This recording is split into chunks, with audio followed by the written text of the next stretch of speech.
لە هەر کات و ساتێکە قەیرانی دارایی یا هەر قەیرانێکی تریش بێتە پێشەوە ئەم دەسەڵاتەوە و خۆی دەسەڵاتی لامەرکەزی بێ و جێبەجێ بکرێ و پارێزگارەکان هەم ئەنجومەنی پارێزگاکان و پارێزگار و یەکە کارژێڕەکان بۆ خۆیان بەرپرسن لە شێوازی زیادکردنی بەرهەمی پارێزگاکانیان و کێبەرشێ بکەن لە پێناوی پێشکەشکردنی جوارترین خزمەتگوزاری، باشترین دادپەروەری، نەهێشتنی ڕۆتین و نەهێشتنی گەندەڵی و شەفافێت لە هەموو داهاتی کە لە پارێزگاکانە پێیابی.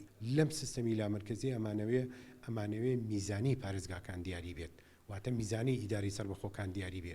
ئەم میزانیە کە دیاری کرا تەواوی تر هیچ کەسێ بۆی نەبێت دەستکاری بکە. ئەم میزانیە بچێتە سەر حسابی بانکی پارێزگاکە، بۆی ئیتر پارێزگاکە و ئەنجومەنی پارێزگا بۆ خۆیان دەزانن چۆن خزمەتی هاوڵاتیانی پێ بکەن.